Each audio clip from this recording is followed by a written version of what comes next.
بسم اللہ الرحمن الرحیم جی، آج ہم بات کریں گے انڈیا کا جو اسٹیٹ اسپانسرڈ ٹیررزم ہے، اب وہ گلوبلی ایکسپینڈ ہونا شروع ہو گیا ہے۔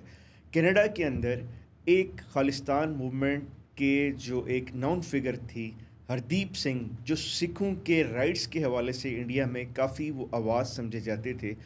اس کو قتل کر دیا گیا۔ اور جب انویسٹیگیشنز ہوئی تو یہ پتہ لگا کہ اس قتل کے تانے بانے ملتے ہیں انڈیا کے جو اسٹیٹ اسپانسرڈ ایجنٹس ہیں کینیڈا کے اندر، ان کی طرف۔ اس کے بعد پھر کینیڈا کی جو گورنمنٹ ہے وہ کافی کوشیس ہوئی اور انہیں بڑا اسٹرکٹلی ایکشن لیا، اور 24 اکتوبر کو انہوں نے 6 انڈین ڈپلومیٹس کو سسپیشیس ایکٹیویٹیز کو اور لارجر پبلک انٹرسٹ اور سیفٹی کے لیے ان کو اپنے ملک سے بدر کر دیا اور ان کو ایکسپل کر دیا۔ اب یہ بڑا ہی غیر معمولی واقعہ تھا، ایسا بہت کم ہوا، بلکہ انڈیا اور کینیڈا کے ریلیشنز میں کبھی ایسا نہیں ہوا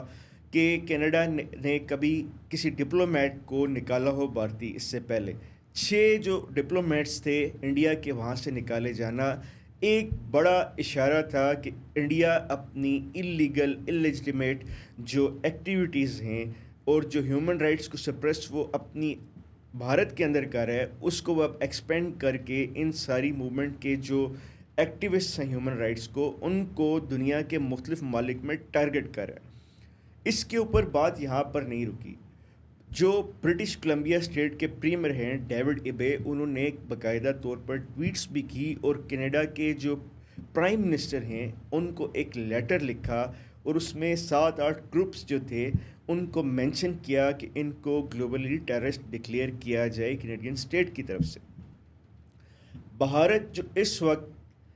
حواس باختہ ہو گیا ہے، جو کہ ایک ان نیچرل کمبینیشن ہے مختلف ایتھنیسٹیز کا اور جیوگرافی کا،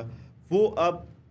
جو ایک ان نیچرل کمبینیشن تھا وہ انفولڈ ہونے کو ہے، وہ اب فریگمنٹیشن کی طرف جا رہا ہے۔ چاہے ہم بات کریں کشمیر کی، چاہے ہم بات کریں خالستان کی، چاہے ہم بات کریں میزورام کی، چاہے ہم بات کریں ناگالینڈ کی یا 7 سسٹر اسٹیٹس کے اندر جو انسرجنسیز ہیں،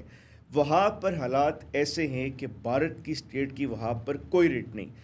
ریسنٹلی گارڈین نے ایک نیوز پبلش کی جس میں بتایا گیا کہ انڈیا کے اندر جو مسلمز تھے ان کو انڈین آرمی نے گن پوائنٹ کے اوپر بنگالی جو بارڈر ہے اس طرف دھکیل دیا۔ یہ وہاں پر سچویشن ہے، اور جو جتنے بھی مسلمان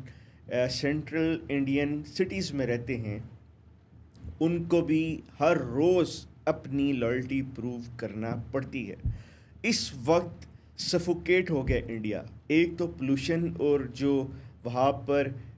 کاربن ڈائی آکسائڈ کا اخراج ہے اس کی وجہ سے، لیکن جتنی بھی وہاں پر